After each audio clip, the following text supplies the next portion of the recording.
LiberCast presenta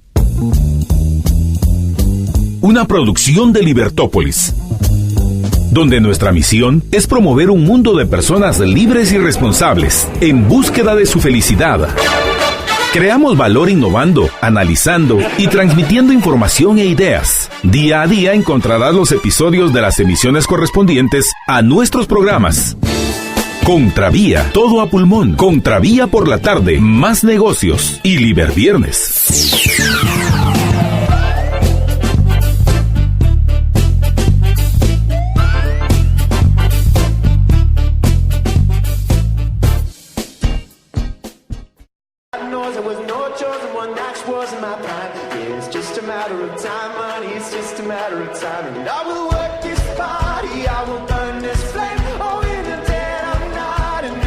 Son las 6 de la tarde con 7 minutos de este viernes 27 de septiembre. Para mí, José Fernando Orianauer, es un gusto poder acompañarlos un viernes más en compañía de Gloria Álvarez. Gloria, buenas tardes.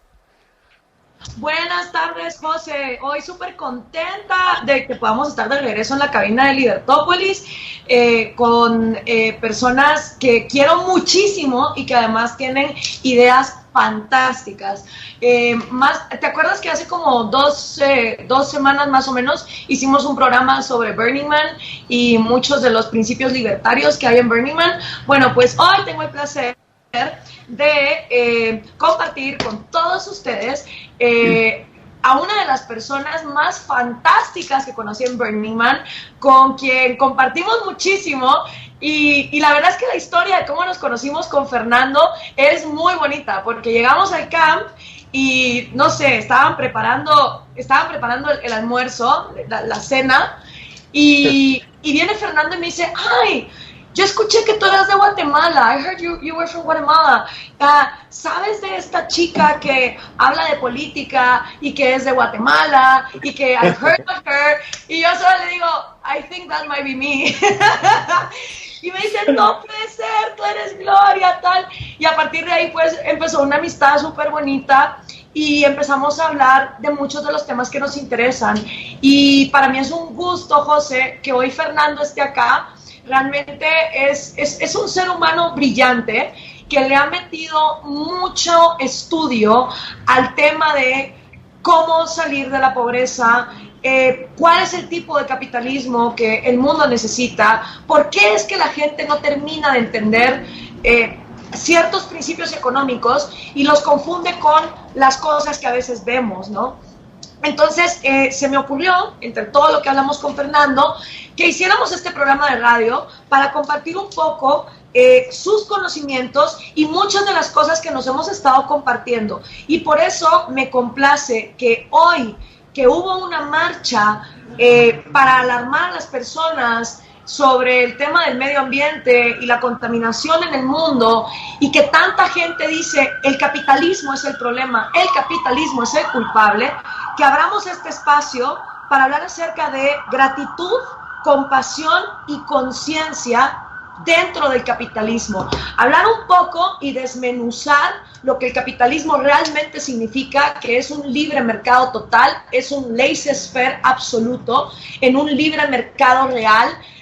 No hay lobbies, no hay corporaciones corruptas pidiéndole a los gobiernos privilegios, y tampoco se rescatan a empresas en quiebra con el dinero de impuestos de las personas, como ocurrió en la crisis del 2008.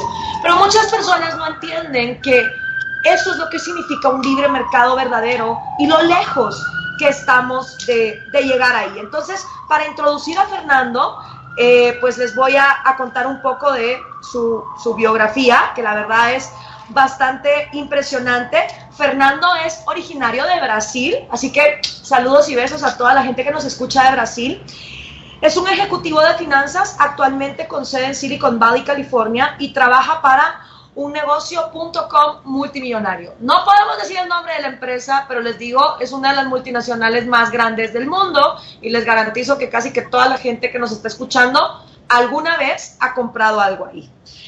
Fernando se graduó en Administración de Empresas y Contabilidad, con extensión en Política y Mercados Financieros. También obtuvo un certificado ejecutivo con enfoque en estrategia de la Harvard Business School. aparte del ego, porque no tiene ninguno, yo que lo conozco, es un verdadero entusiasta de la expansión de la conciencia. Él ha realizado varios retiros y ha visitado comunidades en todo el mundo. Hoy en día, Fernando es un activista por la inclusión y la diversidad y es un emprendedor social más centrado ahora en el capitalismo consciente. Fernando reúne muchos mundos lógicos y espirituales y cree que la transformación comienza dentro de cada uno de nosotros, comenzando con la aceptación de quiénes somos, lo que generamos y las razones por las cuales debemos estar agradecidos. Gracias, Fernando, por estar con nosotros en Libertópolis. La primera pregunta con la que quisiera arrancar es, ¿por qué tú no eres socialista? ¿Por qué tú hablas de capitalismo consciente?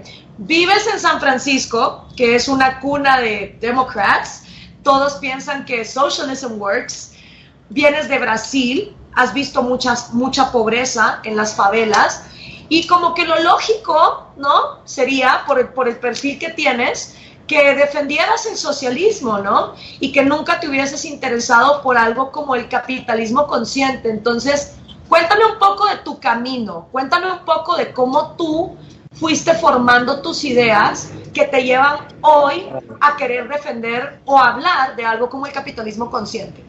Claro. Gracias, Gloria. Primeramente, muchas gracias por la invitación. Para mí, hablo aquí con mucho gusto y perdón mi portuñol, pero podemos conectar toda América Latina así con portugués y español también y también un poco de inglés.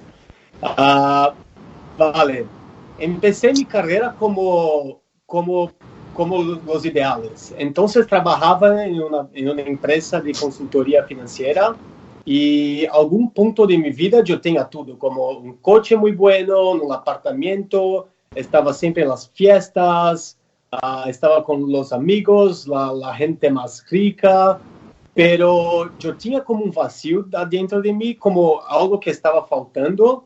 Y para mí era como una depresión. Entonces, esto comenzó como 7, 8 años atrás. Entonces, yo tuve como un clic y yo dije para mí como, o que quiero hacer a mi vida, ¿por qué estoy así? Porque yo tengo todo, pero al mismo tiempo yo no tengo nada aquí. Entonces yo empecé como una búsqueda de las respuestas para mí y en una de las primeras respuestas, como nosotros somos muy diferentes, no hay la competición es con una idea que las personas colocan como proyectan en nosotros. Entonces nos quedamos locos atrás de algo que no hay sentido o entonces no nos preguntamos por qué estamos haciendo algo. Desde entonces yo empecé a los retiros de meditación, las terapias de ayahuasca, de cosas para expandir la conciencia y como pensar fuera de la caja. Uh-huh. Y por esto empecé a cambiar. Mira, lo problema entonces no es lo capitalismo, porque lo capitalismo es muy rico, pero como nosotros nos comportamos frente al capitalismo es el problema. Porque en el socialismo todas las personas son iguales, pero son muy diferentes. Entonces pasé por como un proceso para conocerme, para saber las cosas que gosto, que no gosto, las cosas que tengo deseo, que no tengo deseo, y como empecé a comprender las limitaciones mentales que yo tenía como 5, 7, 10 años atrás. Es como las limitaciones, las proyecciones de la sociedad. Entonces empecé a como cortar las cosas que no me gustaban más. Había un problema con mi sexualidad también, porque a 7, 8 años atrás, para mí era ser gay era como un problema. Entonces trabajaba, compraba las cosas que yo no necesitaba como para esconder. It's like to hide. Entonces había una serie de máscaras que yo para mí no quería me mostrar como vulnerable al mundo. Uh-huh. Entonces entonces yo tenía todo en una perspectiva social, pero yo no estaba siendo quien yo debería hacer en esa vida. Yo no estaba siendo, I was not being myself. Entonces percibí cómo lo dinero era como una máscara y cómo las personas, por conta de todos los juzgamentos que nosotros tenemos en la sociedad de hoy, por todos los juzgamentos las personas crean máscaras para sobrepor y una de las principales máscaras es el dinero. Entonces el dinero hoy es como muy mal alocado porque no está conectado con la esencia de las personas. Oye, Fernando, ¿me escuchas? Sí. Ok. Te iba a hacer una pregunta, porque estás hablando de varios temas que a muchas personas, por lógica, los llevan a pensar que el socialismo o left wing o democrats sería la solución. O sea, sobre todo por tu lucha por, digamos, ser gay. Vienes de una sociedad latinoamericana o iberoamericana, Brasil, ser homosexual es mucho más difícil en los países de Iberoamérica de lo que puede ser en Estados Unidos o en el mundo anglosajón.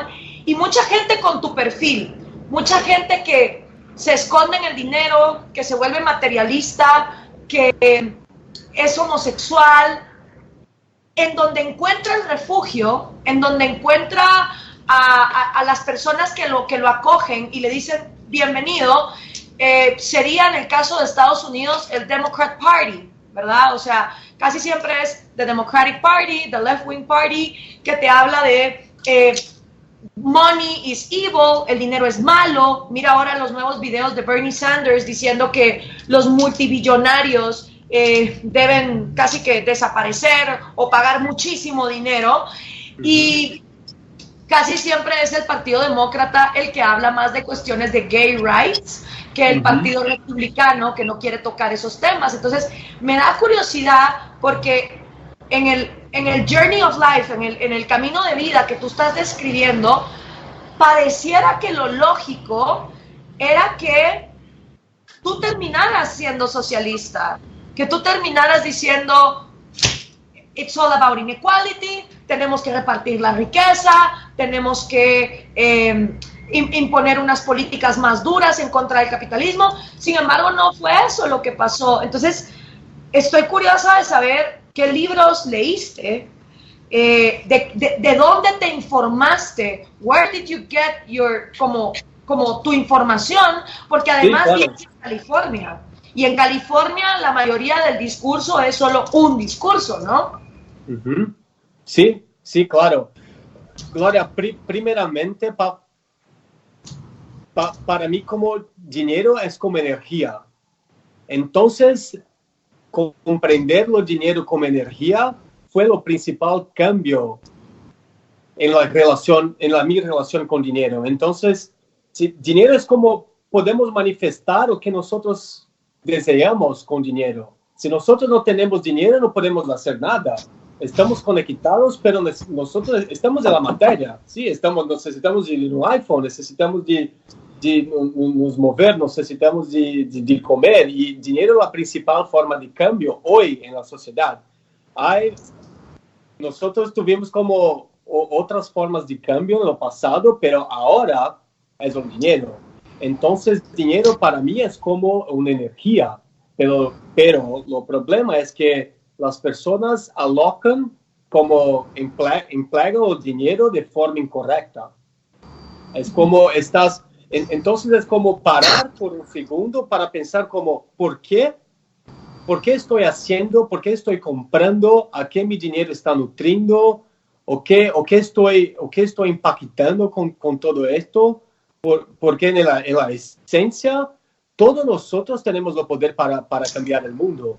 Entonces, como nuestras acciones diarias, hay un poder mucho más grande que nosotros pensamos. Entonces, sí, ahora estoy leyendo un libro que se llama The Clean Money. ¿Puede mirar ahí? Sí, Sí. es un libro fantástico. Fue escrito por Joel Solomon.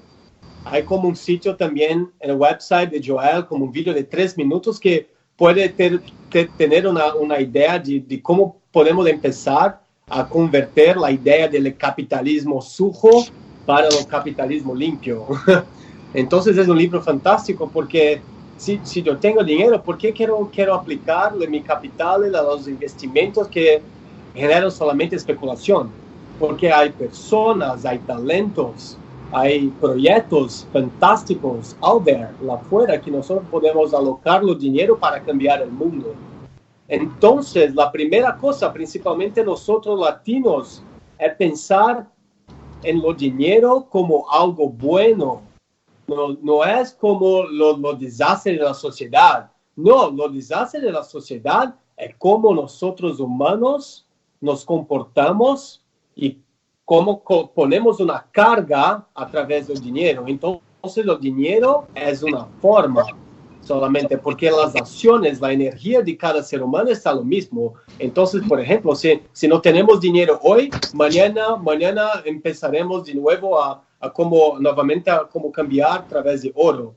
Esa será la misma cosa, porque el problema está dentro de los seres humanos.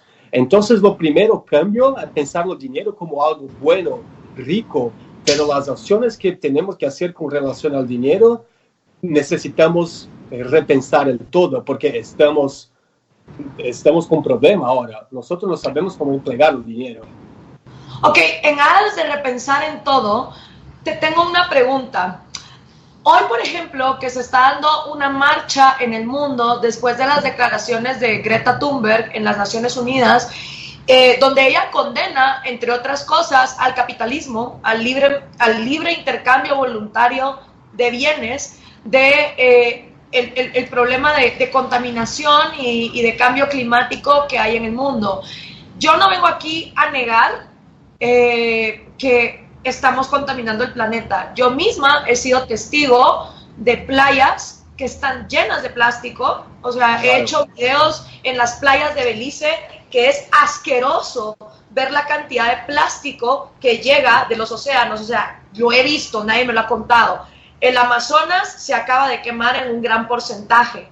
Sin embargo, cuando me voy al origen del problema, descubro una cosa que es de la que nadie habla.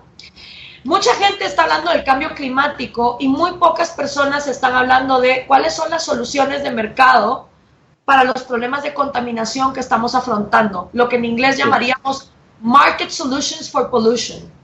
Y ahí me doy cuenta que es el ingenio humano el que viene y está buscando energías renovables, o los autos Tesla, o el ecofiltro, que es un sistema de barro que yo tengo en mi casa, es originario de Guatemala, y purifica el agua hasta de los ríos más contaminados para volverla potable. Carreteras hechas de plástico, es decir, una cantidad de invenciones que el ser humano va haciendo, redes en los océanos. Está esta compañía que se llama 4Ocean, que for profit, por un beneficio, está limpiando los mares de todo el plástico que estamos tirando. Y de lo que me doy cuenta es que para limpiar el planeta necesitamos mercados, necesitamos tecnologías, necesitamos productos, pero sobre todo necesitamos libertad para pensar, para innovar y para experimentar. Y cuando una niña como Greta Thunberg nos dice, we're all gonna die, everything is wrong, stop right now, pareciera que entra el pánico de decir, pero espérate un segundo, busquemos en la racionalidad cómo podemos arreglar estos problemas. Eso es lo primero que encuentro.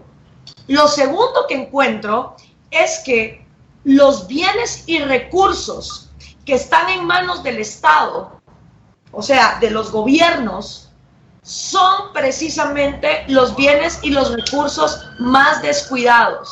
La quema del Amazonas, por ejemplo, empezó en la dictadura socialista de Evo Morales en Bolivia. Muchos de los animales en África que estaban en peligro de extinción, la solución para que no se extinguieran fue privatizarlos. En las mismas playas de Belice, donde yo te cuento que vi muchísimo plástico tirado, curiosamente, los lugares donde había un hotel o una casa privada, ahí limpiaban la orilla. Es decir, lo que tiene dueño, las cosas que tienen un dueño, las cosas que son propiedad de alguien, tienden a estar mejor cuidadas que las cosas que son públicas o de nadie. O sea, lo que es de todos no es de nadie. Y a mí lo que me preocupa es que casi siempre cuando hablamos de soluciones para el clima o la contaminación, los políticos lo único que quieren es más dinero para sus bolsillos. Y entonces celebran cosas como el protocolo de Kioto o el Tratado de París, que solo son reuniones donde los grandes gobiernos, con el dinero de impuestos de todos nosotros, pagan para seguir contaminando. O sea, son básicamente cuotas para que tú puedas seguir emitiendo contaminación. Se descubre que muchas de las industrias que están siendo protegidas por los gobiernos a través de lobbies son las que más contaminan. Entonces, cuando yo empiezo a ver esta lógica, cuando yo empiezo a estudiar esto, me doy cuenta que la raíz del problema está en los gobiernos otorgando privilegios y favoritismos a ciertas empresas, no solo en el tema del cambio climático o de la contaminación, sino en el tema de una falta de libre mercado total.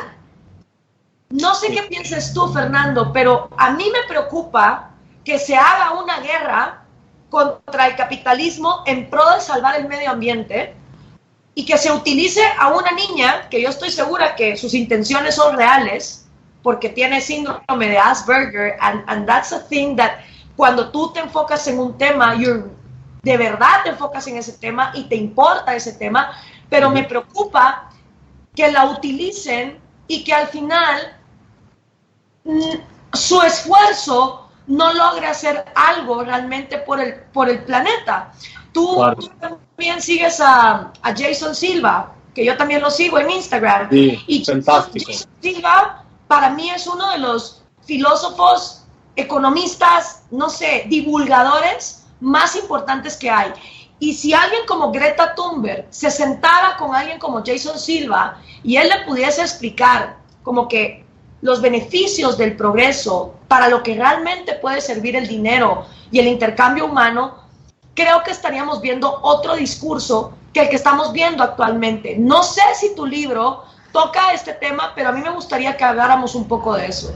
Sí, claro. Gloria, you mentioned tres cosas muy importantes: la tecnología, los productos, pero dos cosas que nosotros necesitamos ahora para el cambio del planeta. Y si pensar ahora, nosotros tenemos todos los recursos, tenemos la tecnología y también tenemos la gente para hacer todo el cambio, pero necesitamos de una cosa, para mí la más importante de todas, y es la conciencia. Es como expandir la conciencia de los seres humanos para el cambio.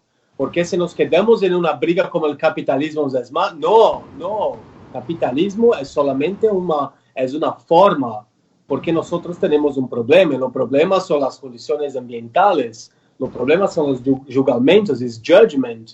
Los problemas están la raiva de todas las emociones que nosotros tenemos dentro. Entonces, todo lo que pasa dentro, cómo refletimos lo que está afuera. Entonces,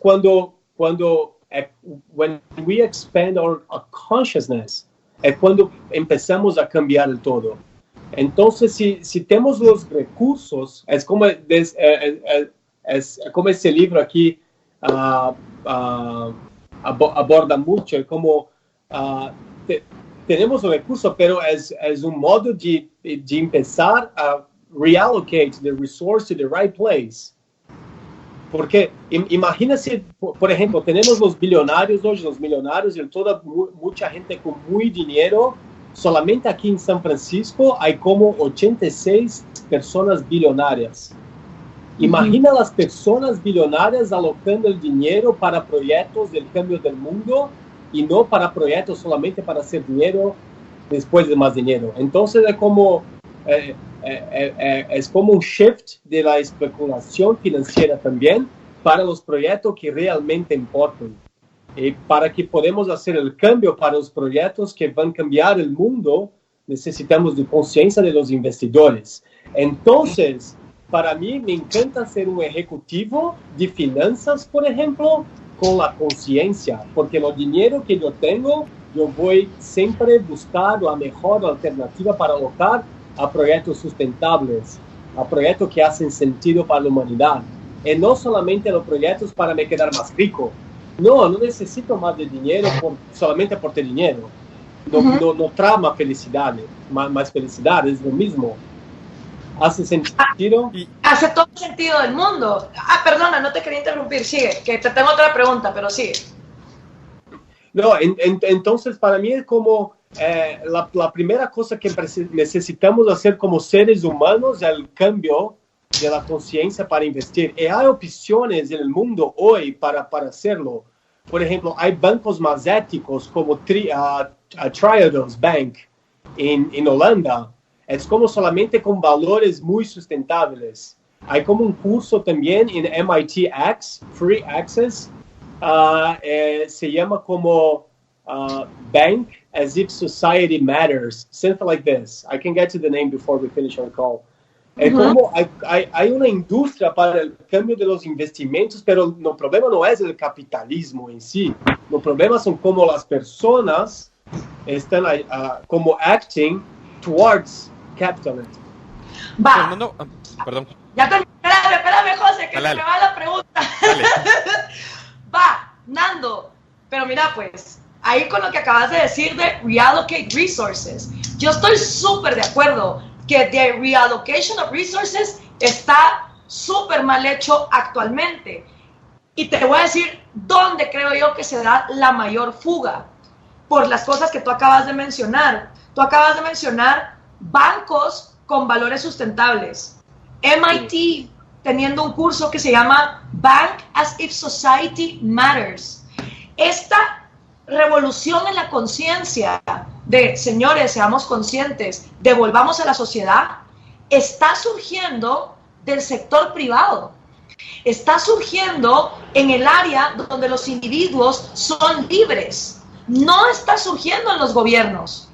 Los gobiernos llevan 60 años diciéndonos, give us money and we will solve your problems. Y por seguir esa vía, no importa si son Democrats, Republicans, left, right, whatever, por seguir esa vía de decir, oh, let's reallocate resources in the government, let's trust the government. Para mí, si un empresario le da dinero a un gobierno, ese reallocation of resources es un desperdicio para la humanidad. Yo preferiría 1000 veces que ese empresario diga, I don't want to pay taxes, pero quiero hacer una universidad de conscious banking, o quiero hacer un proyecto para ayudar a la educación primaria de los niños. O sea, precisamente por los ejemplos que tú me estás dando, se vuelve evidente que los lugares donde la conciencia surge de cómo ser una mejor humanidad, de cómo tener mejores sociedades, se está dando en el sector privado, más que en el sector público. Ahora, también hay mucha corrupción en el sector privado.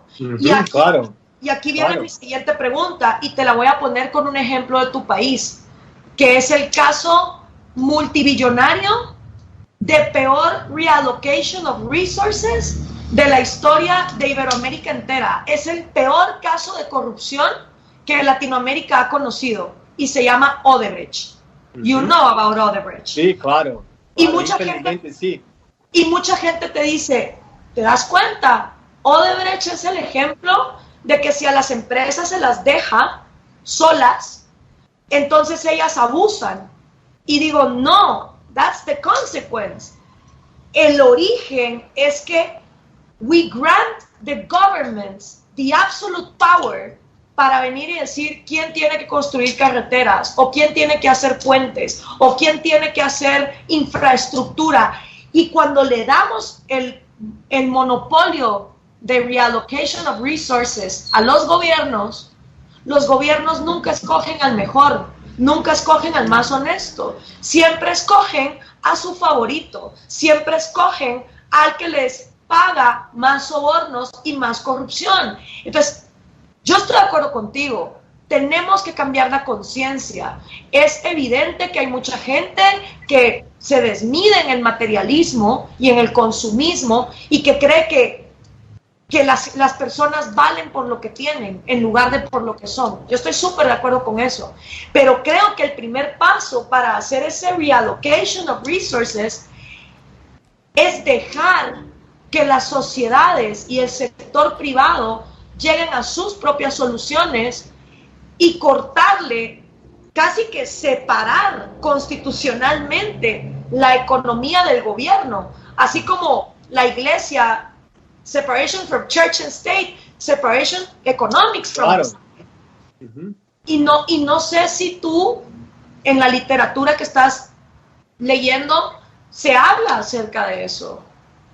Sí, no, la literatura no, como doesn't go too deep, por ejemplo, en la iglesia, por ejemplo, pero hay otras literaturas que hablan del cambio de la libertad. Entonces, la iglesia está como embedded, like, in other level being mentioned. Es como porque se para para pensar también, las iglesias hay como una forma de pensar y como nosotros como sociedad hacemos hoy. Porque hay mucho, lo que quiero decir aquí es como hay tantas limitaciones que nosotros tenemos porque como heredamos de las iglesias. ¿Ok? Estoy de acuerdo contigo, sí. Las iglesias han sido, y precisamente cuando la iglesia se separó del Estado, la ciencia, science could grow. So I believe that when we are able to separate economics from the state, economics will grow to a consciousness level that we're just seeing like the tip of the iceberg today. Y que nada más en Spanglish el que estamos haciendo, pero no me importa. Hay una pregunta que me surge ahí, Fernando, justo en la línea de lo que está mencionando Gloria y lo que hablabas antes. Algo interesante es que precisamente esta conciencia no solo está naciendo en el sector privado y pues ves esos esfuerzos naciendo pues de forma espontánea sin que el gobierno esté encima del sector privado diciendo no, ustedes tienen que venir, darme su dinero y yo voy a encargarme de distribuirlo, sino además es bien interesante cómo se da la dinámica cuando pues asignas o reconoces derechos de propiedad sobre determinados recursos que han tendido a ser públicos a través del tiempo. Me refiero, por ejemplo, en el caso de Brasil, al Amazonas, en el caso de Guatemala, a la reserva de la biosfera maya, a las aguas como tal. En Guatemala las aguas son públicas, pero cuando ves ejemplos de otros países o ejemplos en comunidades de Guatemala en las cuales pues la selva que en teoría es pública se maneja como que fuera privada, o el agua, que en teoría es pública, que se maneja como que fuera propiedad privada y se asignan derechos de propiedad sobre el uso del agua, existe una intención voluntaria por mantener esos recursos, porque al final, en la medida en la que sean tuyos, vas a tener el incentivo para decir, bueno, como son míos, yo quiero que esto prevalezca a través del tiempo. Contrario a lo que sucede cuando tenés pues áreas que son completamente públicas, que son de todos y no son de nadie, como mencionaba Gloria, y precisamente con ese espíritu de optimizar recursos, hay o grupos de campesinos o grupos de empresarios que deciden decir, bueno, no nos importa, agarramos las motosierras y a talar cuanto árbol podamos antes de que nos cachen. Ajá. Sí, claro. Y también, por ejemplo, si lo que vivo, entonces yo estudié política y también estudié mercado financiero en un muy corto espacio de tiempo.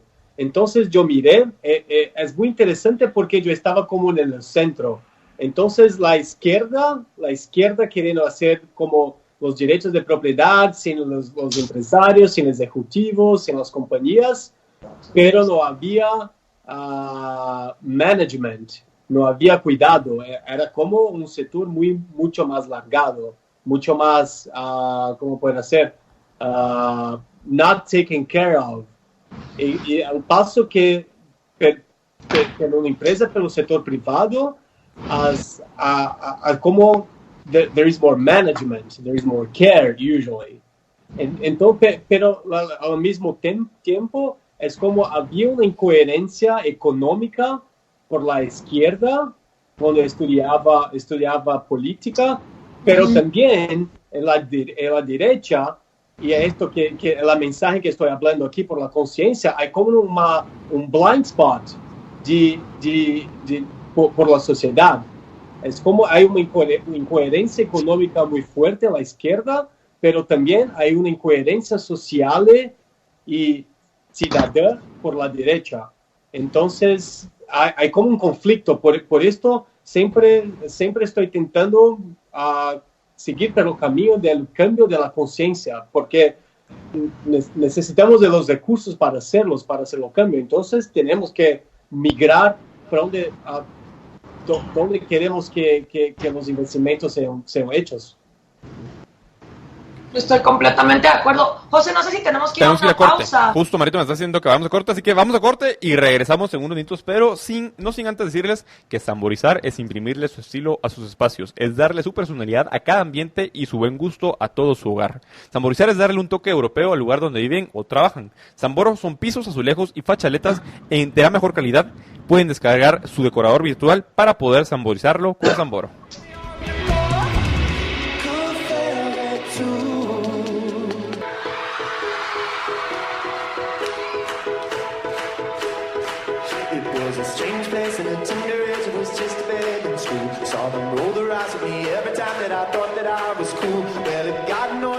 Tú pones 0 excusas, nosotros te damos 100% de respaldo. Contrata tu seguro en www.aseguradorageneral.com llamando al 1757. Aseguradora General te acerca a tu tranquilidad.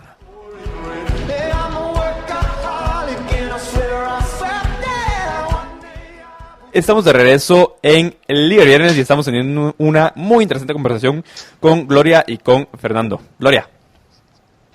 José, voy a introducir de una vez a Alex Frisk de la banda Night Horizon, objetivista de corazón, así niveles Marta Yolanda y Jorge y María Dolores. Saluda al público. Hola, ¿cómo están?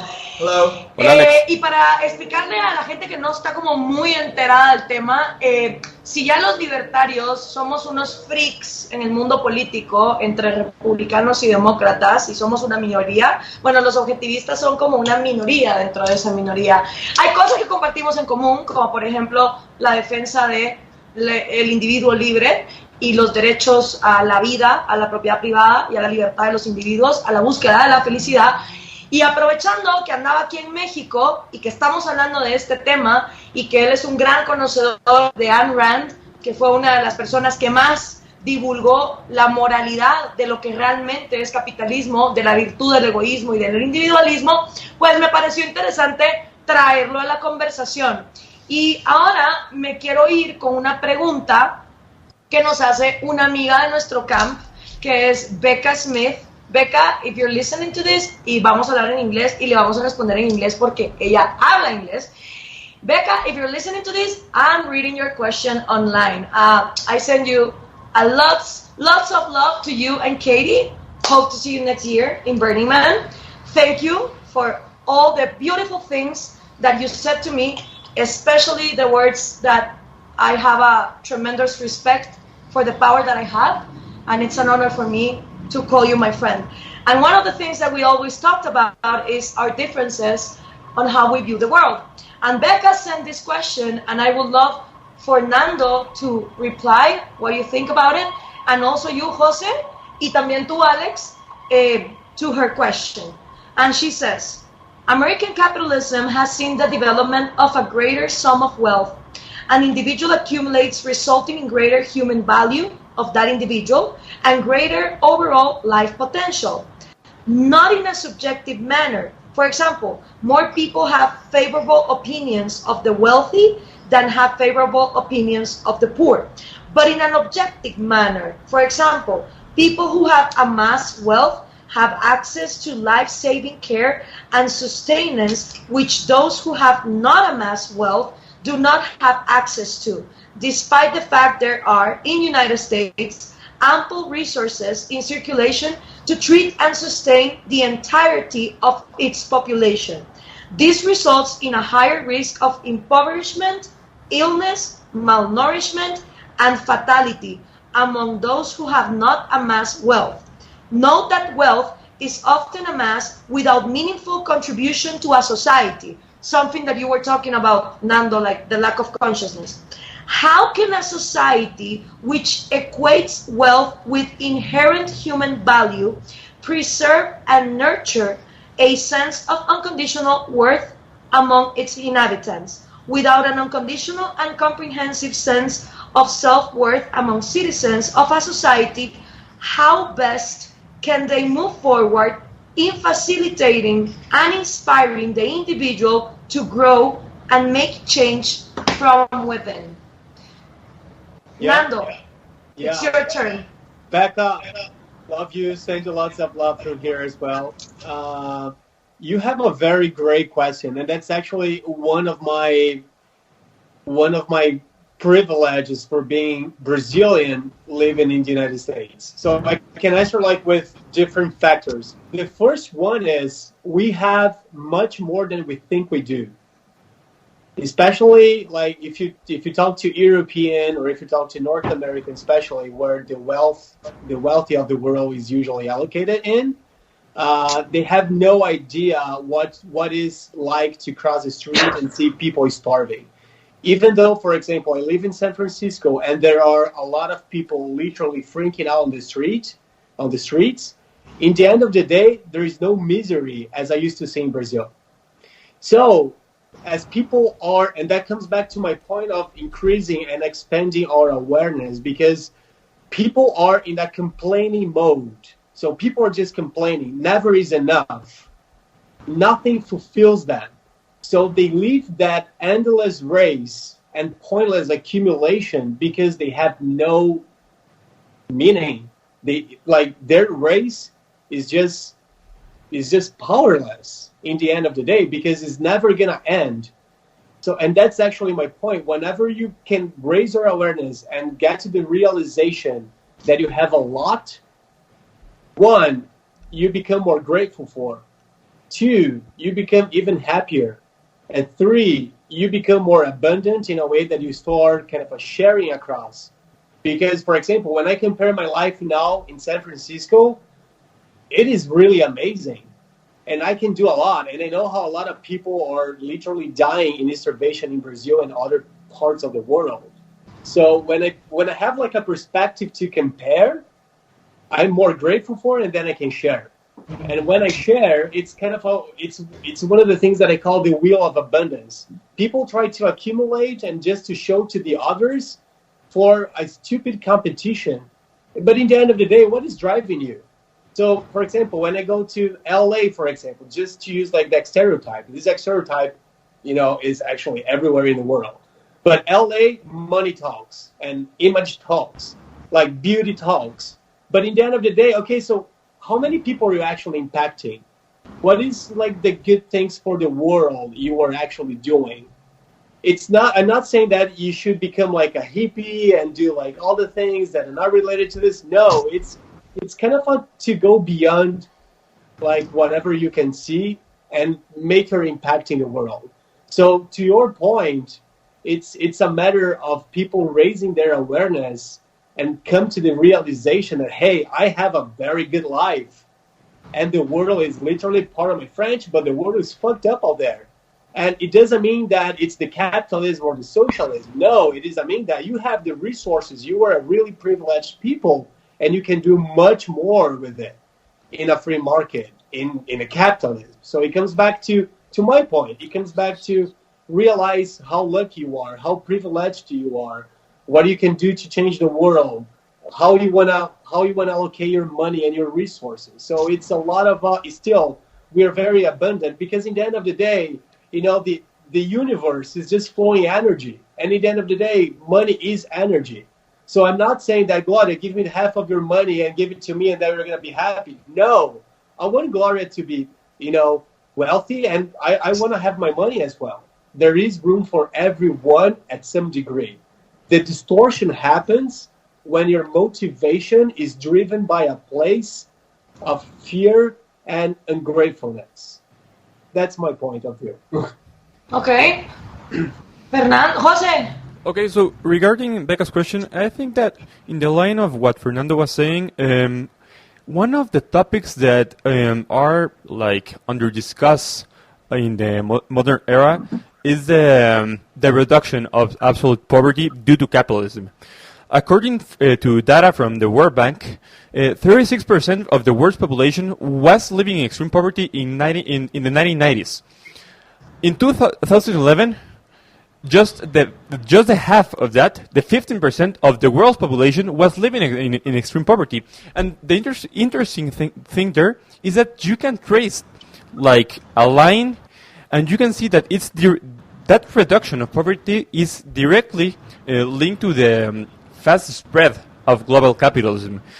And I don't know if we can say that businessmen and entrepreneurs and people that get rich without getting any privileges of the government, but people that get rich by working and being productive, doesn't like give back something good to society, because in any market, in a free market, you cannot get rich if you don't give anything good to society, because society pays you for what you are giving to them. Society pays you for the service you are providing, for the goods you are creating, or for the ideas that you're having that are helping others create new things. So I don't know if we can really say that people that get rich by their own means, without getting any privileges, without committing crimes or things like that, are people that don't give back anything to society, because like Milton Friedman used to say, economics and the market is not a zero-sum game.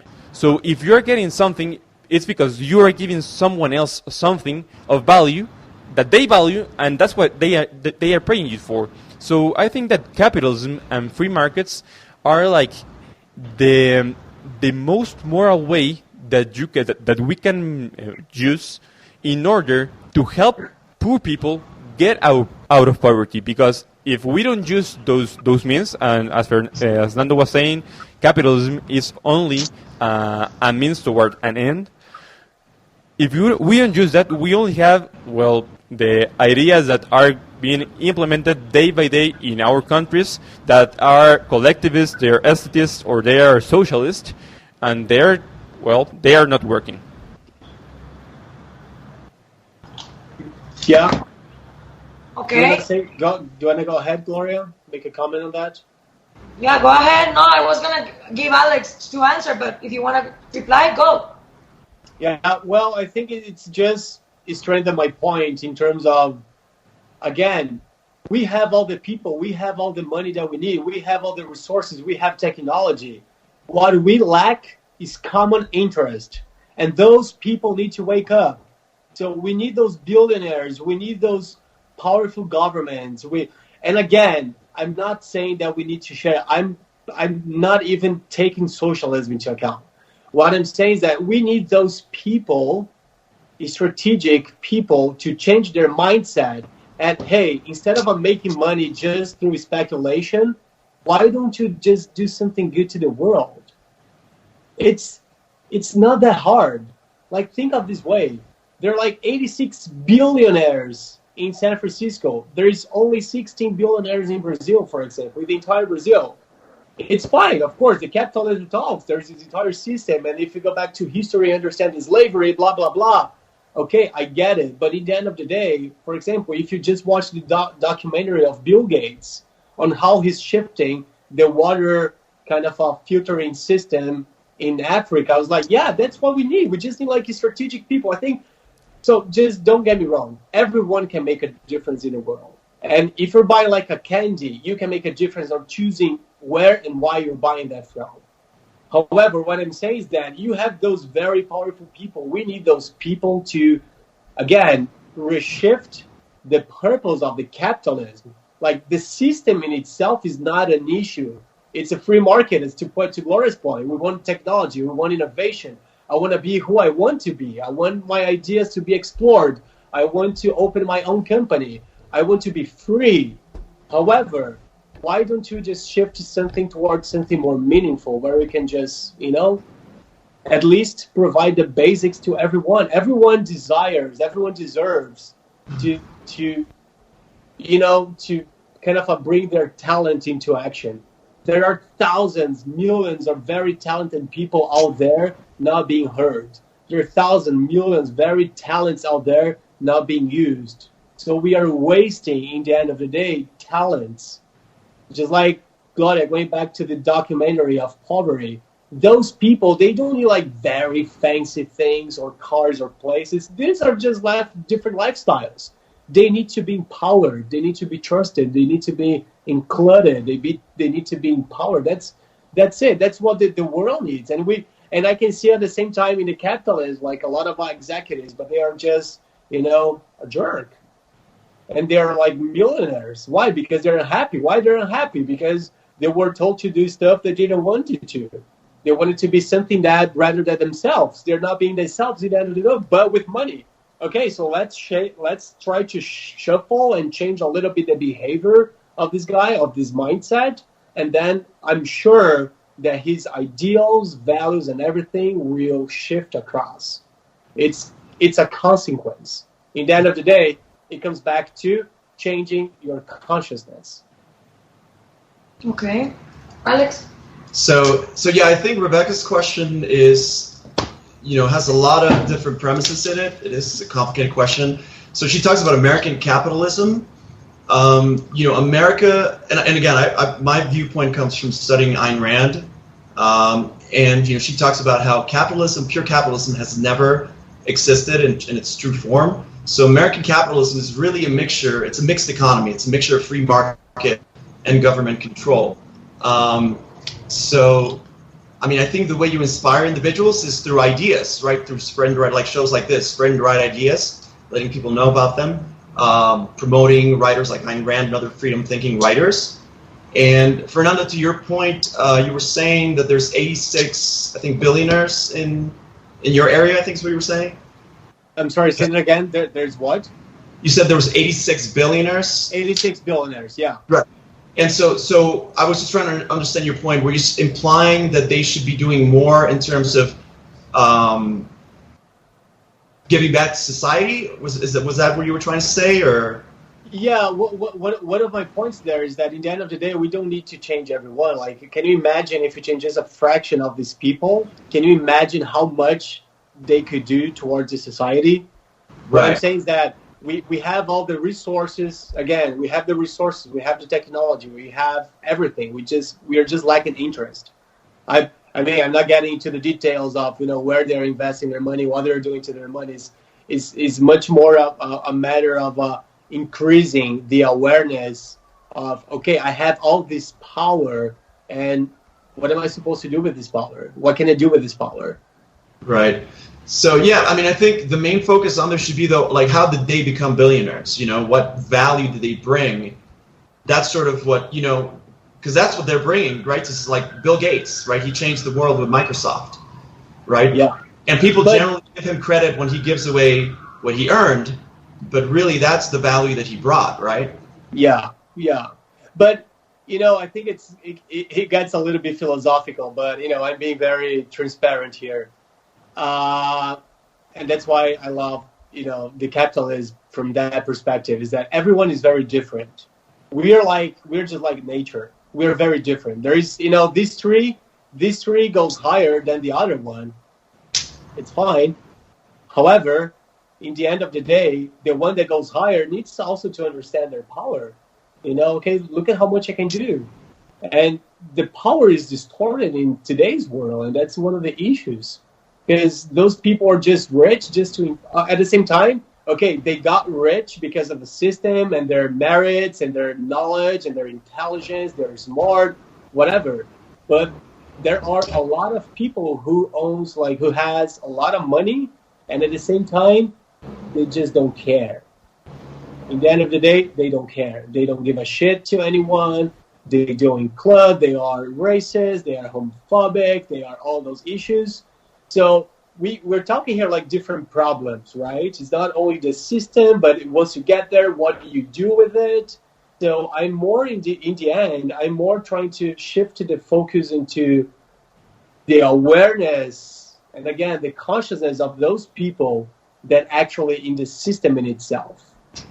Does that make sense? Yes, sort of. Yeah, I mean, I'm questioning. I don't know. You know, you're saying that they don't care about anything. I don't have any data on that, so I don't know. You know what you're basing that on, and maybe you're right. But I mean, yeah. Ultimately, I think the focus should be how did they become billionaires? If they did it honestly. I can give you an example. I can give a quick example. Just go to the mainstream banks. Go to Bank of America. Go to Wells Fargo. Go to Capital One. Go to those banks and ask for details on their funds of investment. They're going to be just doing, there is this and that, this company here and there. All the conversation is really driven for only profit. It's only profit. It's only profit. And I think it's fair. I think it's fair. In the end of the day, you need profit, right? You don't want something that is not profitable. You definitely need profit. But my point is, it's not only profit. It's like, okay, I want the profit, but I also want to take into consideration other projects. And that's why I mentioned as reference the Triodos Bank, that they have their bank. And that's the beauty of the thing. Their bank. They're willing, they're keen to be profitable. However, the way that they do things is different. It's not like in the system in itself. It's just like their values. It's just their values, like how they relate towards the society. Okay.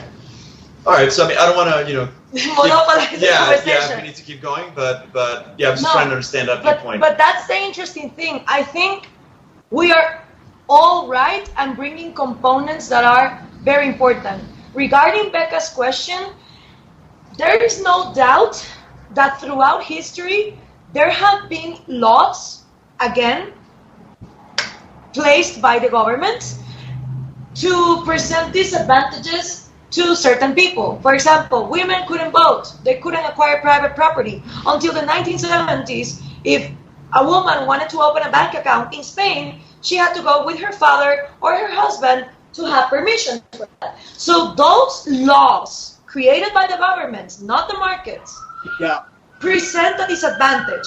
Also for the black people in the United States, by law, there were territories where they couldn't live. They just wouldn't, no one could sell a house to a black family, even if they wanted to, because by law, it was forbidden. The same in Guatemala. Indigenous people, which is 40% of the population, couldn't own private property until the 20th century, right? So these disadvantages that have been in place for, some groups, either by their ethnicity or their gender or whatever, have created a gap, right? Some people say that the way to bridge that gap is now creating laws that privileges those people with subsidies or money. I don't believe that that's the solution, because I believe that if you start solving the problem with the same measure that created the problem only backwards, you're going to have a new oligarchy in the future, 30 years from now, a dictatorship of women that instead of wanting equality under the law, they're going to want privileges with the law, or black communities that are going to take advantage of those subsidies. I believe that, yes, the history of humanity is terrible. I mean, we're talking about slavery and all that stuff. It's a horrible history, but the best way of putting an end to it and putting an end to privileges is just making the laws equal for everyone. And that's what a free market offers. Everyone the equal opportunity to compete, right? Yeah. Everyone. And I have had this discussion with Becca. I say to her, the first thing that needs to happen in the United States for true free market to exist is abolish the lobbies. Lobbies are these units to be in Washington, D.C., pushing for privileges to save banks when they should just go on bankruptcy. That's what happens in a free market. If you fail, you go to bankruptcy and you die. People don't get their money from taxes stolen to save banks. people don't get their money stolen from taxes to subsidize companies that should just cease to exist, right? Yeah. And Becca says to me, oh my God, this is the first time that I understand what you mean by capitalism and free market, and I completely agree with you. Lobbies shouldn't exist, and that's where like the laws could again be equal for everyone. But if you go to the Republican Party or you go to the Democrat Party, who they portray themselves as different, they are the same shit.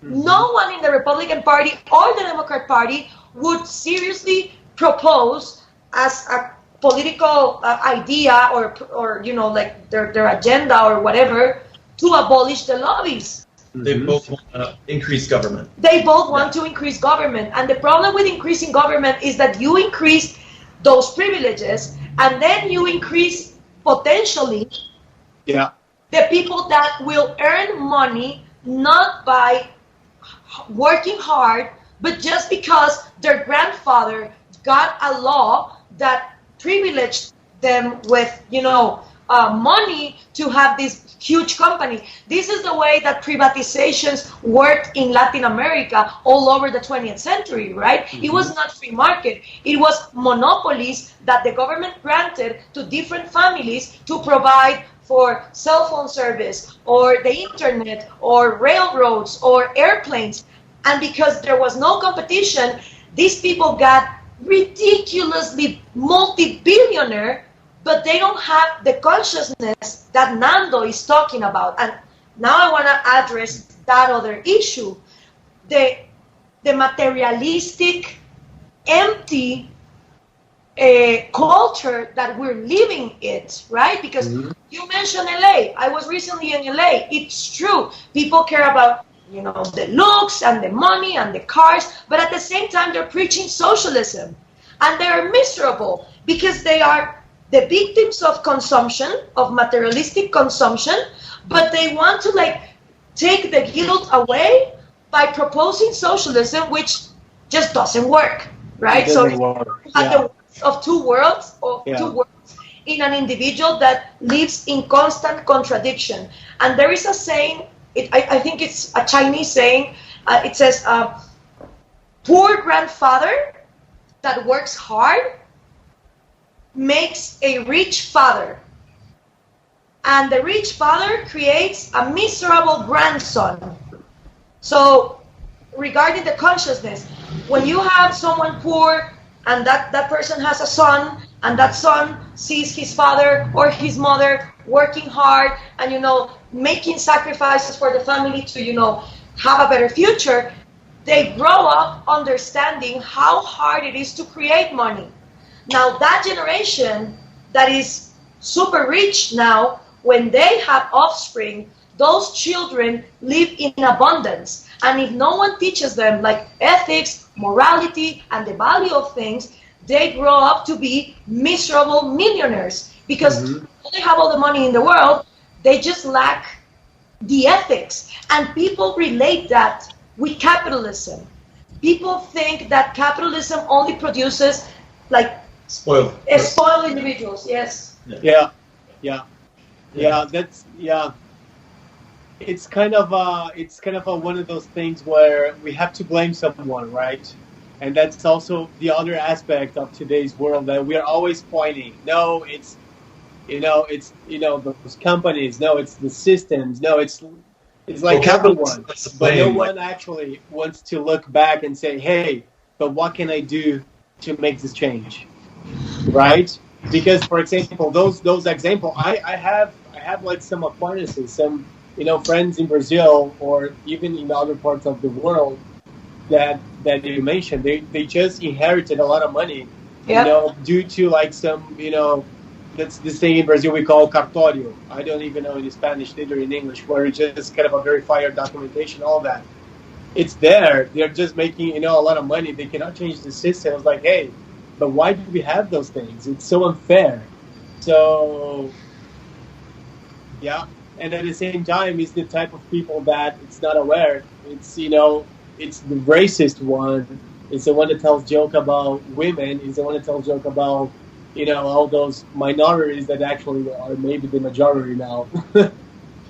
So I think that's what's so important to promote and to make clear what we mean by capitalism. We mean separation of state and economics, because that's what we have to thank for the abolition of those laws that Gloria was talking about.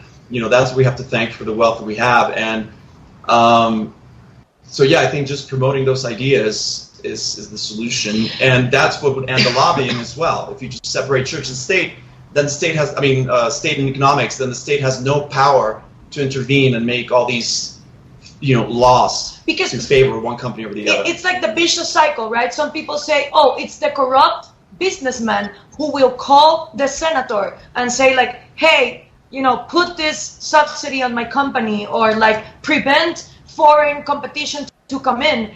And what people say is always businessmen are going to have the temptation of corrupting the politician, which I agree with.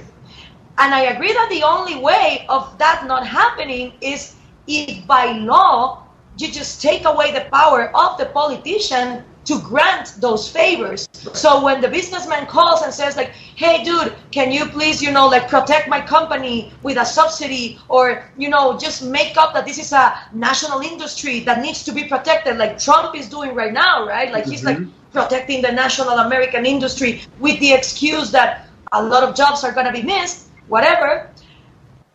The temptation is always going to be there. The businessman, if they can get a little bit of corruption, they will go for it. So the only way of preventing it is that the politician on the other side just says to the guy, sorry, dude, by legislation, I just don't have the power to grant you that. But that doesn't exist in today's world, because in today's world, the government can come up with whatever law, whatever thing they come up with, regulations or taxes or tariffs, to protect these clusters.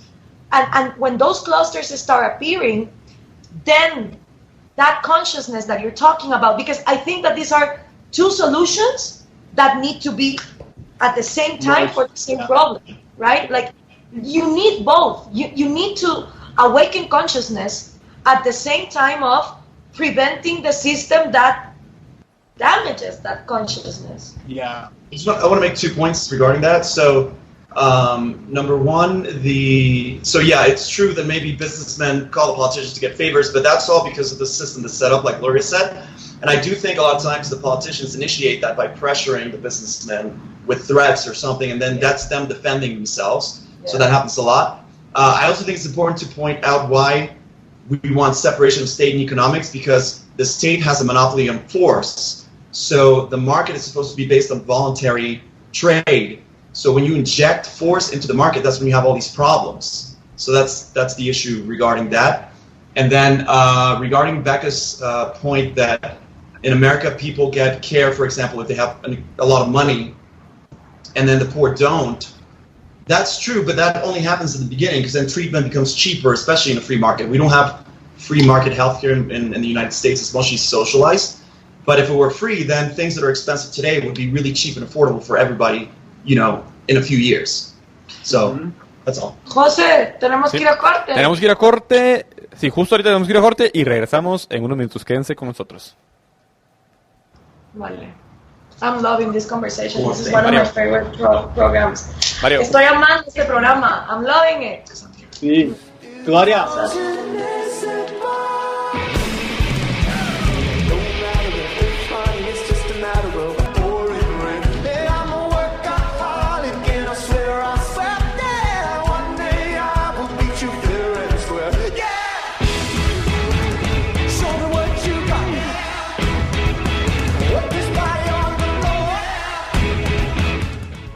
Nuevo número de WhatsApp para que Intelaf te rodee de tecnología. Escribe al 5833-3003, 5833-3003, de lunes a viernes de 8 de la mañana a 7 de la noche. Aplican restricciones geográficas en algunas zonas. Nos atiende fines de semana. Intelaf les encanta rodearlos de tecnología. Estamos de regreso en el LiberViernes. El tiempo está pasando volando y estamos en compañía de Gloria, Alex y Fernando. Gloria. Sí, José, me ha encantado nuestro programa de Spanglish Portañol.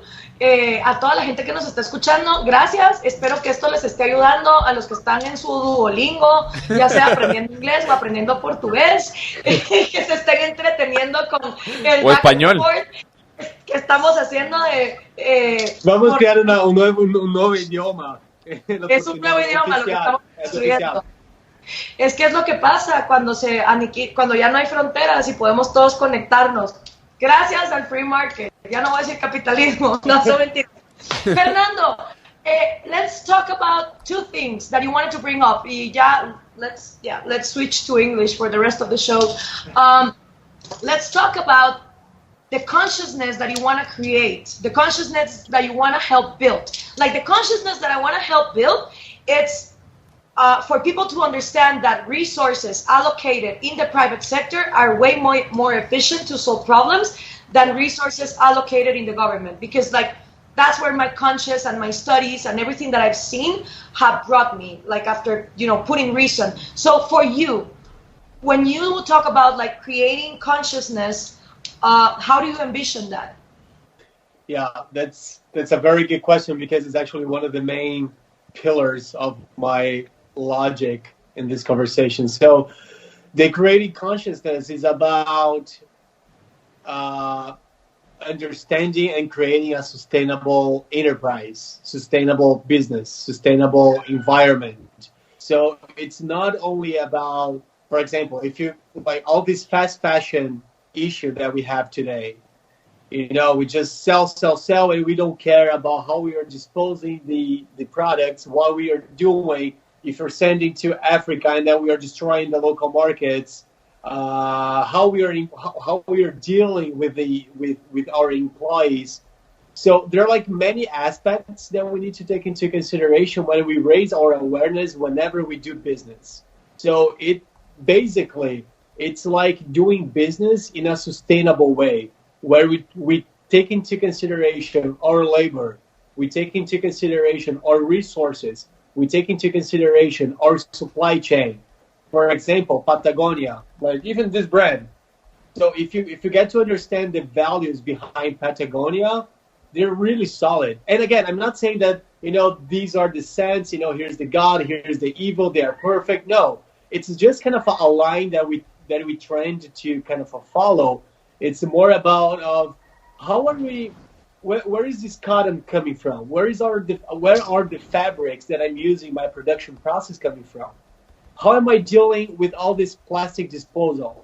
How am I dealing with my hiring and allocating my resources? So again, it is doing business in its essence, but at the same time, it's caring about like every area and every dimension of the business throughout the production process.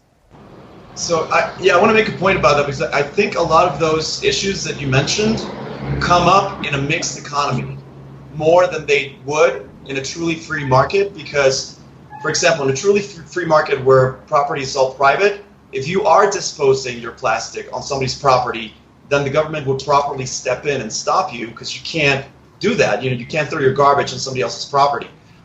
By the same token, if you mistreat your employees, you're going to lose the talent. They're going to go to the other companies, and then you're going to lose your market share. So these are a lot of these things, I think, are things that are just by themselves taken care of in a free market, because the most rational, company is the one that wins. Yeah. So, the good thing of living in San Francisco is that I'm like in the middle of the Silicon Valley, and I'm able to deal and exchange ideas with everyone that works in those tech companies. And it's really nice how even the millennials are thinking about doing business and buying their product. For example, have you heard of Everlane? Say it again. My cat is going crazy. Don't worry, mine too. Kiara is like walking around. Don't worry. Okay, so have you guys heard about the brand called Everlane? I have not. Nope. No. Anyway, Everlane is a brand. I think it was founded. It's based here in California, and they are very transparent with their production process. How they are very transparent, even with their costs. They're very transparent with their cycle of productions. So it's more about kind of taking care of all these areas. For example, why would I go to like a market where they have no idea what they're doing to their trash, if I can go to the same market and I know that they're dealing with the trash properly? So when I say about kind of raising the awareness, is towards, okay, who actually has the most sustainable practice nowadays? Does that make sense? Sort of, yeah. I'm just suspicious of the word sustainable and all that from the green movement. So I'm not sure exactly in which way you mean it. Yeah. I guess I question the premise of what's unsustainable. So I don't know. In the example you mentioned, I don't know if there's a company you have in mind that's doing something that you think is unsustainable. So yeah, I just question that premise. That's all. So. Yeah, that's fine. I can give again the example for Patagonia. Patagonia was being pressured to grow like X%, and they just decided, it wouldn't be sustainable from where I get my resources to grow this much. Because they were not saying that they were not growing. They were still growing and making profit. They were just saying, if I grow this much, all the forests and all the wherever I collecting my products from, it's not going to grow in time to accommodate this growth. So if I want to get this much growth, then I'm gonna harm someone else's. I'm gonna kind of hurt one of the sides, like one of the pieces of my production process. It makes even sometimes explore creativity, because it makes you think, okay, so if you want to grow this much, but there are other areas where you can actually explore. So my sustainability product, my sustainability idea is in terms of, the whole chain of production. It depends on the industry, of course. Okay, so when you say sustainable, then you mean sustainable for the business to grow and profit, not sustainable in the sense that, like, the ecologists use it for the earth. You're saying sustainable for the business. It's sustainable for the business, taking into consideration the green aspect. I don't like the word green because right now it's kind of vanished, but it's from also an ecologic perspective. Well, the thing is, only a company that profits can do a good in the long run, because if it doesn't do profit, then it goes to bankruptcy and it cannot do any good or any bad in the world, right? It just ceases to exist. But I want to go to something that you mentioned, and it's the documentary Poverty Inc. When we were discussing about having this show and everything that we've talked about, Nando, what I see in the world is a lot of people with good intentions, but so little knowledge. Like they really don't invest in reading economics, in reading history, to understand that sometimes those good intentions lead them to support terrible ideas. And one of those terrible ideas is foreign aid. People think that if you just throw money to Africa or Latin America, magically the poor are going to stop existing. And it turns out that after 60 years of foreign aid, trillions of dollars, have been flooded through governments and through NGOs, but are also receiving tax-paying money. There are still kids, in poverty, and it turns out that the fastest way of taking people out of poverty is with jobs and opportunities to grow with companies. So you watched this documentary, and I want to hear what did you think of it? Was it useful for the mission that you want to take on, creating this consciousness on business? Yeah, 100%. And first of all, thanks for recommending that, Gloria. You're welcome. I love the documentary. Yeah, and I think it also translates a little bit whenever I try to say consciousness. For example, whenever I'm donating, if I want to support an NGO, I think the consciousness, it brings also the awareness of the environment, of the surroundings. Yeah. Which means that, I don't want to, I know, and I really got the point that we all know that it comes from a good heart and good intentions, but you need to understand the impact in those areas. So, for example, the Tom's shoes. It's not like just throwing Tom's shoes out there. Instead of throwing Tom's shoes out there, why don't you just, support empower those people to produce and to maybe lead a business and open a business down there and produce their own shoes. So I think we as a consumer, as an executive, as a citizen, I'm trying more and more to understand the impact of my actions. And that's actually what I mean about kind of being conscious. So for example, right now, whenever I'm donating, I'm like, oh, wait, let me investigate a little bit further and see if this donation makes sense. Are there any other ways where I can donate? So for example, I've been using a lot Kiva. Have you heard of Kiva? Kiva.org? Kiva. I think I've heard of it, but I don't know exactly what it is. Fantastic.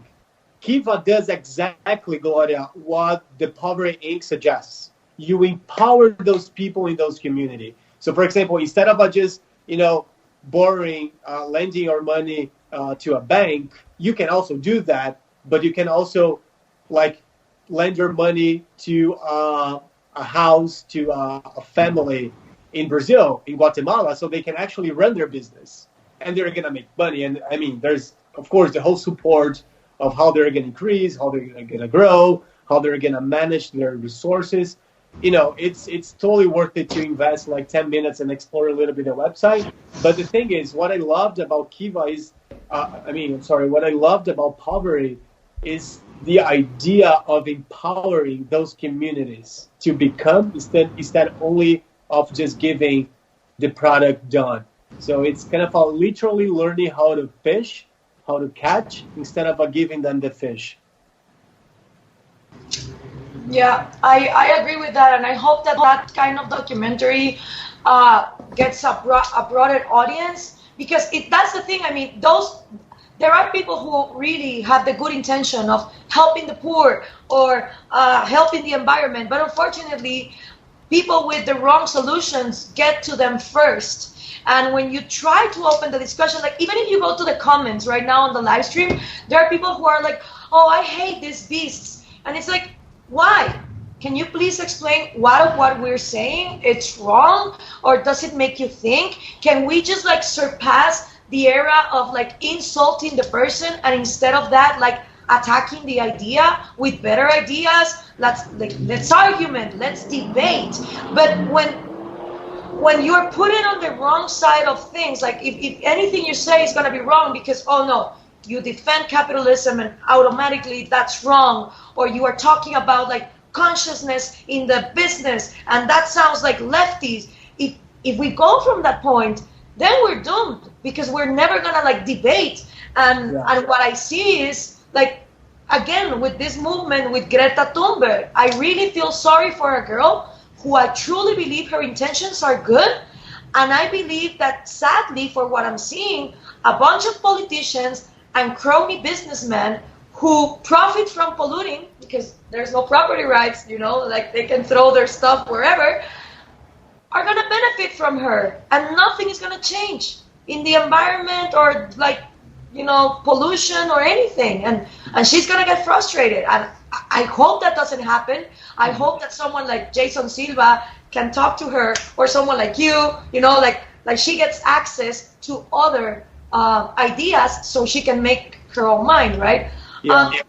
Guys, we have 4 minutes to go to our last commercials. When we come back, I want to finish the show with a talk that Miriam is a friend. So she gave this talk in Australia on how to bridge the gap and how to be better at communicating these ideas. And I think she really, nails it in a lot of points that we have discussing. So I want to end the show with that video. So I'll give you guys this couple of minutes before we go to commercials for anything else that you want to add. Nando. Yeah, sure. Well, I think in the end of the day, it's not we're not solving for one problem. We're solving for lots of problems, right?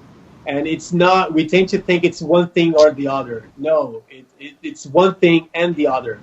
So I think there are many areas where we can try to solve and we can do better on a daily basis. It can be from a consumer point of view, whenever, again, you have the money, you have the energy, you have the power, you make a choice in every transaction that you make. And we can be a lot better at this. We can question where are we actually investing our money. And again, I'm not even talking about socialism and capitalism. It's capitalism.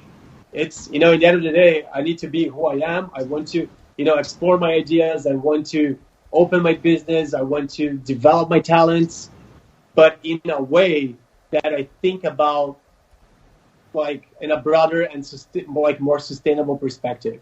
So we have a lot of power, and there is a lot we can do as society, as community, as friends, as citizens, and that's actually one of the things that I envision, that we raise our awareness whenever we make a transaction and a decision.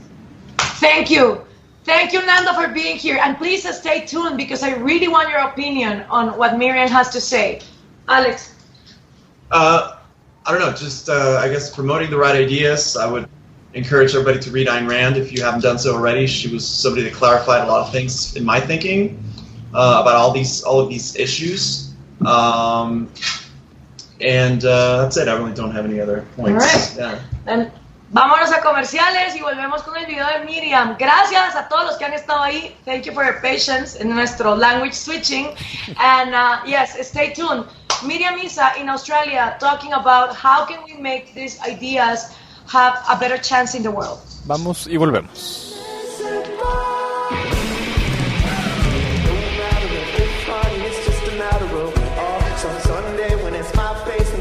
If someone had told me a year ago that I would take a 15-hour flight from Los Angeles to Sydney to not just attend but speak at a libertarian conference, let me tell you, I would have thought they were insane. Let me provide you a bigger overview of my lefty credibility. That is me. I am the poster child for a progressive Democrat. I hail from the epicenter of leftist American politics, California. And not just California, but specifically Los Angeles, home to the most expensive avocado toasts in all of the land, very expensive lattes, and also dozens and dozens of famous celebrities, including many of your own. Oh yes, we have your Hemsworth brothers, and we are not giving them back. They're mine. I go to Burning Man, I go to the marches, and as John said, I work in Hollywood, I'm a YouTube personality. The point is you get the whole lefty picture, right? All right. Now something super strange happened this past January. I went from this to this. What the bloody hell? Let me explain. Thanks to YouTube, I discovered a video by a Latina libertarian, very well known in Latin America, Gloria Alvarez. Anyone? Yes, yeah. Give her some love. She'll watch this video later. I saw her videos, and I was hooked. 8 hours of a YouTube binge later, I decided to use my mileage points to book a flight to DC to attend something called LibertyCon to watch her speak in person, at which point I was then exposed to Arthur Brooks and David Friedman and all of these amazing libertarian thought leaders, and I was moved.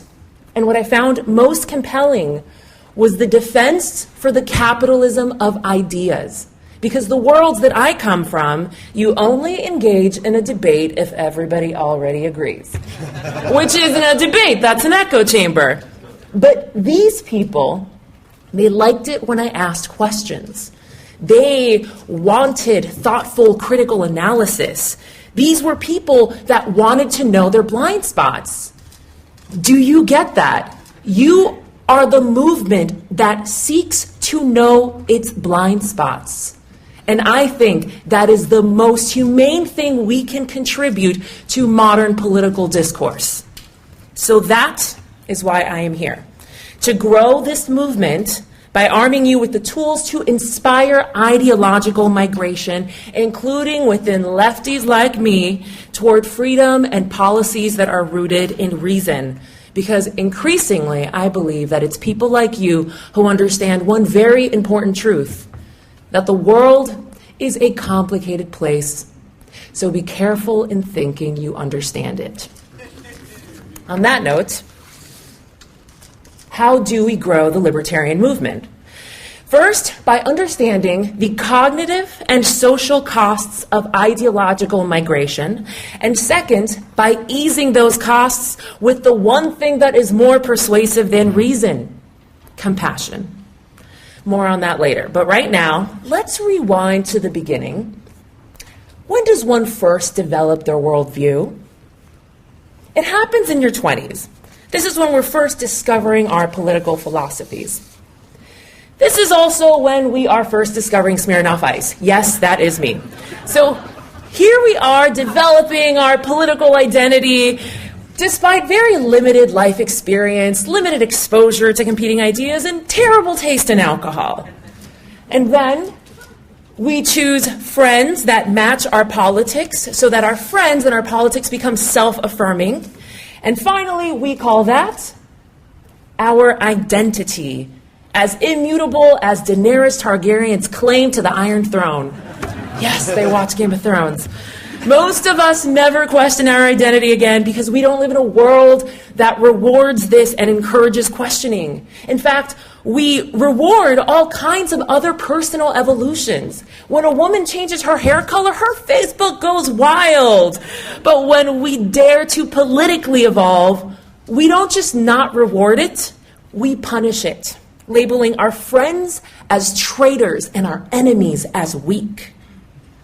I have a question regarding your political identity.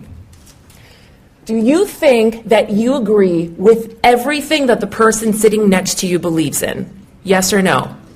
Absolutely not, right? Okay, next question. Raise your hand if you love someone with whom you substantially disagree politically. Good for you. And by the way, if you didn't raise your hand in every room you walk into, everyone agrees with you, you're in the wrong rooms. Now here's my question. Those loved ones with whom you disagree, why aren't they in this room right now? Because this room is actually proof that we can sustain ideological differences in the same room, in the same conversation. And yet we're all here, these neighbors are here, but why aren't your loved ones here? Labels. The labels that help bond you in here are the same labels that separate you from your loved ones out there. Whether it be Democrat or Republican or conservative, or dare I say libertarian, these labels grossly oversimplify who we are and who they are.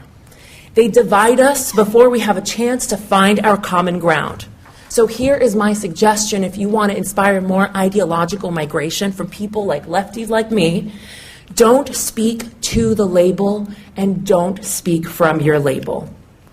Here's an example of speaking to the label.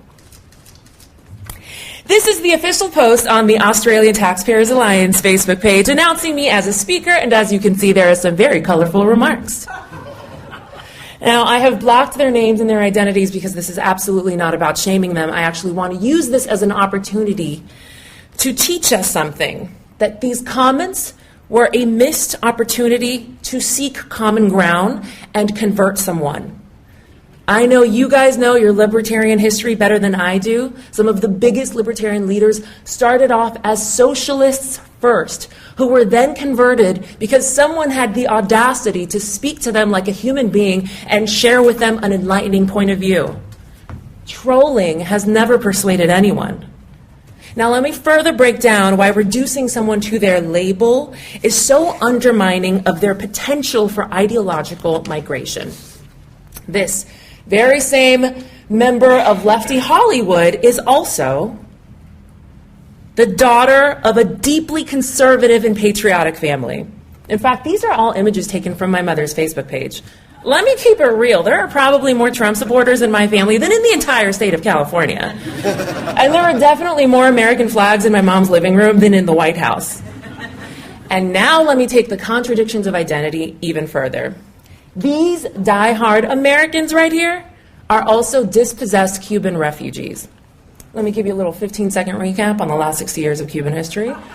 Fidel Castro comes in 1959, turns the island into a dictatorship, and it's been a hot mess ever since. That's the end of my recap. So, my family was forced to work in communist labor camps before they were finally able to flee their country.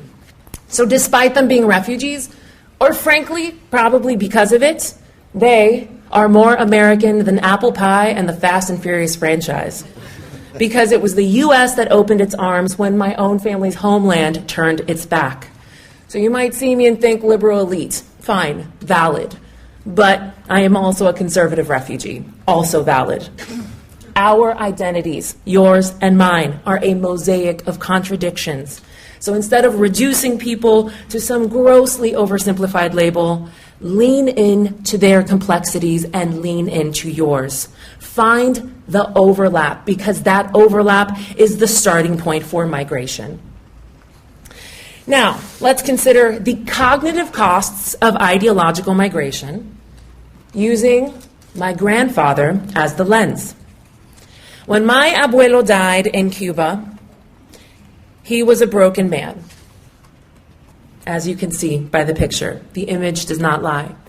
Years after his family had fled the island, he was still waging a war against the imperial West, claiming abajo con los Yankees, down with the Americans.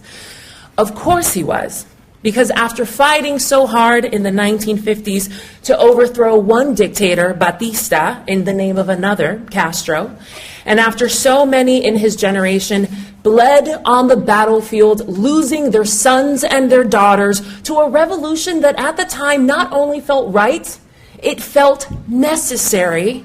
And then, after being inculcated with a patriotism so poisoned with resentment and radicalism that this man and people like him were taught to stop speaking with the loved ones who had fled abroad, like my mother. And he was taught to turn over to the state the loved ones who had stayed behind on the island, but who did not share his political views.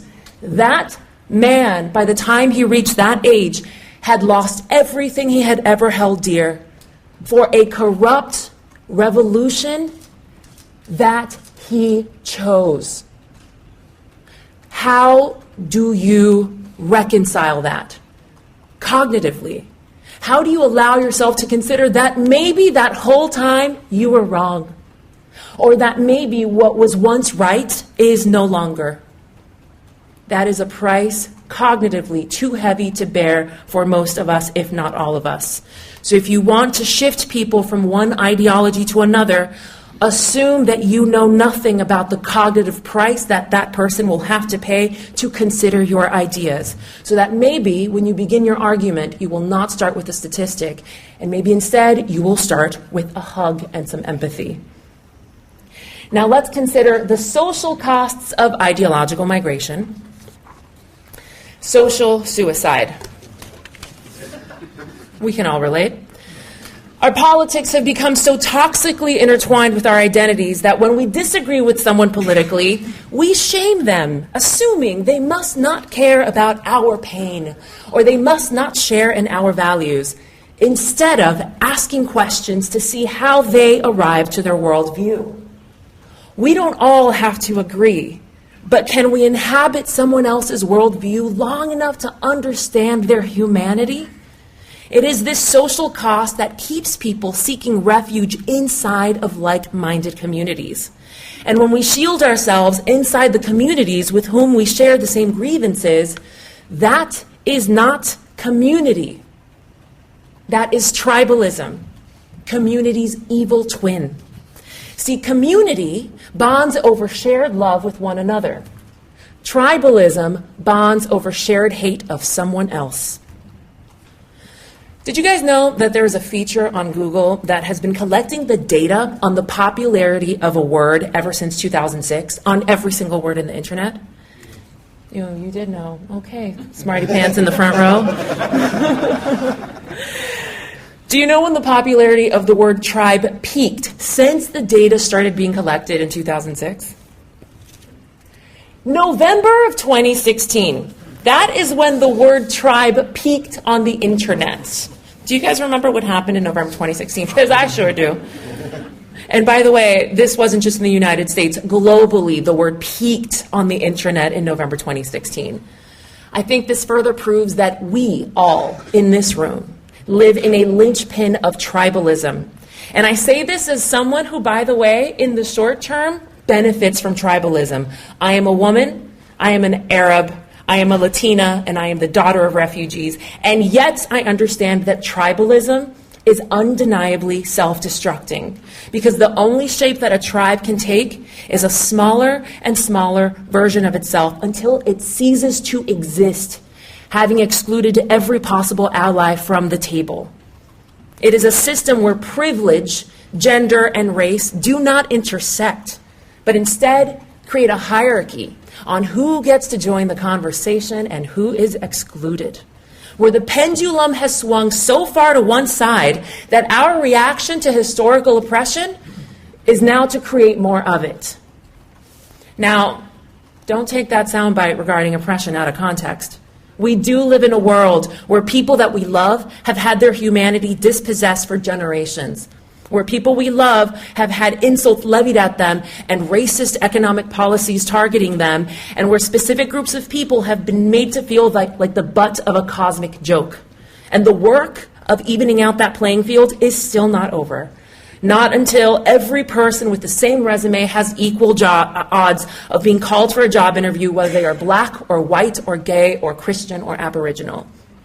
But when increasingly the only thing we care to know about each other is what tribe we're from, Democrat, Republican, black, white, libertarian, whichever, we stop seeing the person.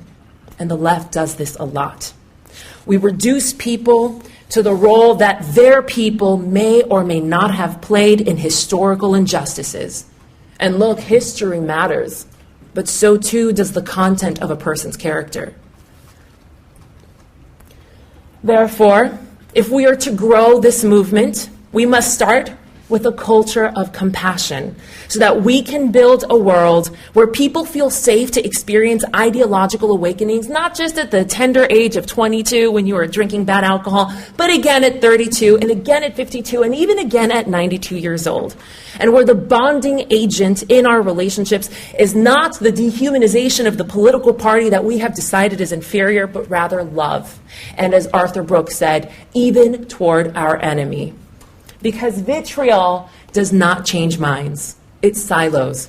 Crappy Facebook comments do not invite lefties like me to new ideological perspectives.